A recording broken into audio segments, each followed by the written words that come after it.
Friends, welcome to SudhaSri kitchen. Gulab jamun biscuit எப்படி செய்கிறதுன்னு பார்க்கலாங்க. 3 பொருள் இருந்தால் போதுங்க. ரொம்ப சூப்பராக அட்டகாசமான டேஸ்டியான இந்த பிஸ்கட் உங்கள் வீட்டில் செஞ்சிடலாங்க. ஒரு முறை செஞ்சு கொடுத்துட்டிங்கன்னா குழந்தைங்க அடிக்கடி செய்ய சொல்லி கேட்பாங்க. அந்தளவுக்கு சூப்பராக இருக்கும் இந்த பிஸ்கட்டை. கிட்ட பார்த்தா எப்படி பார்த்தீங்களா, எவ்வளோ சூப்பராக அருமையாக உடச்சி பார்த்தாலும் அதே மாதிரி அட்டகாசமாக இருக்குங்க. நீங்கள் பார்க்கும்போதே ஃபீல் ஆகும் எந்த அளவுக்கு நல்லா இருக்குன்ட்டு. இந்த மாதிரி பிஸ்கட்டை உங்கள் வீட்டில் ரொம்ப சீக்கிரமாக செஞ்சிடலாங்க. குழந்தைங்க ரொம்ப விரும்பி சாப்பிட்ற மாதிரி இந்த மாதிரி நம்ம டெக்கரேட் பண்ணி கொடுத்தா குழந்தைங்க ரொம்ப விரும்பி சாப்பிடுவாங்க. இது எப்படி செய்கிறது அப்படின்னு வீடியோக்குள்ளே போய் பார்க்கலாமா? முதல்ல நம்ம இன்றைக்கி குக்கரில் தாங்க செய்ய போகிறோம். இப்போ முதல்ல குக்கரை ப்ரீஹீட் பண்ணிக்கலாங்க. ஒரு ஸ்டாண்டு போட்டு நான் மேலே வெயிட் எதுவும் போடாமல் கேஸ்கெட் எதுவும் போடாமல் முதல்ல ப்ரீஹீட் பண்ணி வச்சிடலாங்க. இதை ஒரு 10 நிமிஷத்துக்கு ப்ரீஹீட் பண்ணால் தான் நமக்கு நல்லாயிருக்கும்.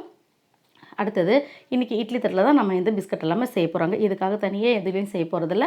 இப்போ இதில் கொஞ்சமாக பட்டர் அப்ளை பண்ணிக்கலாங்க. பட்டர் அப்ளை பண்ணிட்டு கொஞ்சமாக மைதா மாவை இப்படி தூவி விட்டுட்டு அப்படியே டஸ்ட் பண்ணி எடுத்து வச்சிடலாம். அந்த மாதிரி செய்யும்போது நமக்கு பிஸ்கட் அழகாக நமக்கு வந்துடும். நமக்கு இதே மாதிரி 4 தட்டுலையுமே நான் வைக்க போகிறேங்க. இந்த மாதிரி செய்யும்போது ரொம்ப ஈஸியாக நமக்கு பிஸ்கட்டு ஒரே டைமில் 16 பிஸ்கட் வந்துடும் நமக்கு.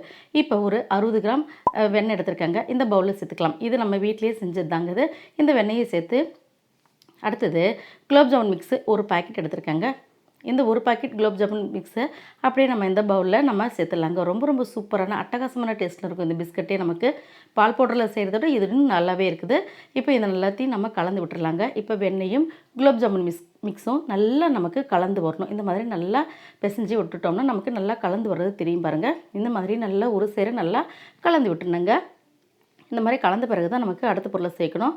பார்த்திங்களா, நல்லா கலந்து விட்டாச்சு. அடுத்தது இன்றைக்கி நம்ம சர்க்கரை எதுவும் சேர்க்காமல் மில்க் மேடை மட்டுமே தாங்க சேர்க்க போகிறோம். இதுதாங்க அந்த 3வது பொருள். இப்போது மில்க் மேடை சேர்த்துட்டு நல்லா இந்த மாதிரி நல்லா கலந்து விட்டுடலாம். இது தேவையான அளவுக்கு கொஞ்சம் கொஞ்சமாக கலந்துக்கணும். அதாவது சப்பாத்தி மாவோட கொஞ்சம் லைட்டாக இலகுவாக இருக்கணும். அந்த மாதிரி பதம் இருந்துச்சுன்னா நமக்கு பிஸ்கட் நல்லா மொறுமொறுன்னு நல்லா சாஃப்டாக நல்லா இருக்கும் சூப்பராக. இப்போது நல்லா கலந்து விட்டாச்சு. இன்னும் கொஞ்சமாக சேர்த்துக்கலாம் பாருங்கள். இந்த அளவுக்கு சேர்த்துருக்கேன். சேர்த்துட்டு மறுபடியும் இதை நல்லா இந்த மாதிரி கலந்து விட்டுருணுங்க. இப்போ நம்மளுடைய குலாப் ஜாமுன் மிக்ஸு பிஸ்கட் வந்து ரெடி ஆகிடுச்சு பாருங்கள். ஸ்மூத்தாக நல்லா கலந்து விட்டாச்சு. நமக்கு பிசையும் போதே தெரியுது பார்த்தீங்களா, இந்த மாதிரி வரணும். இந்த மாதிரி வர்ற அளவுக்கு நம்ம மில்க் மேடை நம்ம ஆட் பண்ணிக்கிறோம். ரொம்ப அதிகமாகலாம் செலவாயில்லைங்க, கொஞ்சமாக தான் செலவாகுது. இந்த மாதிரி சாஃப்டாக இருக்கணும். இப்படி இருந்தால் தான் நல்லாயிருக்கு நமக்கு பிஸ்கட்டு. இதே மாதிரி நமக்கும் கிடைக்கும். இப்போது இந்த அளவுக்கு தான், இப்போ ஒரு டின்னு எடுத்ததில்ல, இந்த அளவுக்கு தான் நமக்கு மில்க் மேடு செலவாகிருக்கு. மிச்சம் அப்படியே எடுத்து வச்சு வேறு ஒரு ரெசிபி செஞ்சிடலாங்க. இப்போ கொஞ்சம் கொஞ்சமாக ஒரு உருண்டை எடுத்துக்கலாம். இந்த மாதிரி ஒரு எந்த அளவுக்கு நமக்கு பிஸ்கட் தேவையோ அந்த அளவுக்கு எடுத்துகிட்டு இந்த மாதிரி உள்ளங்கையில் வச்சு நல்லா தேய்ச்சிட்டு இப்படி ப்ரெஸ் பண்ணி விட்டுட்டோம்னா விரிசல் இல்லாமல் எந்த அளவுக்கு அழகாக வந்திருக்கு பாருங்கள். இப்போ டெக்கரேட் பண்ணுறதுக்கு இன்றைக்கி நான் சாக்கோ சிப்ஸ் தான் எடுத்திருக்கேன். நம்ம சாக்கோ சிப்ஸும் எடுத்துக்கலாம், டியூட்டி ஃப்ரூட்டி நட்ஸ் எது வேணால் வச்சுக்கலாம். இன்றைக்கி நான் இங்கே சாக்கோ சிப்ஸ் வச்சுக்கிறேங்க.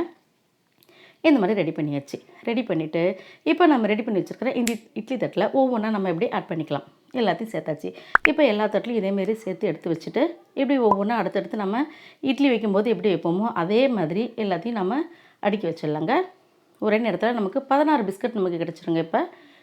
இப்போ இந்தளவு கிடச்சிருக்கு. இப்போ ப்ரீஹீட் பண்ணி வச்சுருக்கிற இந்த குக்கரை திறந்துக்கலாங்க. திறந்துட்டு நம்ம ரெடி பண்ணி வச்சுருக்கிற இந்த பிஸ்கட் அப்படியே உள்ளே இறக்கிட்டு மறுபடியும் கேஸ்கட் எதுவும் போடாமல் விசில் எதுவும் வைக்காமல் அப்படியே நம்ம மூடி வச்சிட வேண்டியதாங்க. இந்த மாதிரி மூடி வச்சுட்டு ஒரு 20 to 25 நிமிஷம் இருந்தால் போதுங்க. இப்போ திறந்து பார்க்கலாம். இப்போ திறந்து பார்த்தோம்னா வாவ் சூப்பர் அட்டகாசமாக நம்மளுடைய பிஸ்கட் அருமையாக ரெடி ஆகிடுச்சு பாருங்கள். பார்க்குறதுக்கே எவ்வளோ அழகாக இருக்குது பாருங்கள். குழந்தைங்க ரொம்ப விரும்பி சாப்பிடுவாங்க.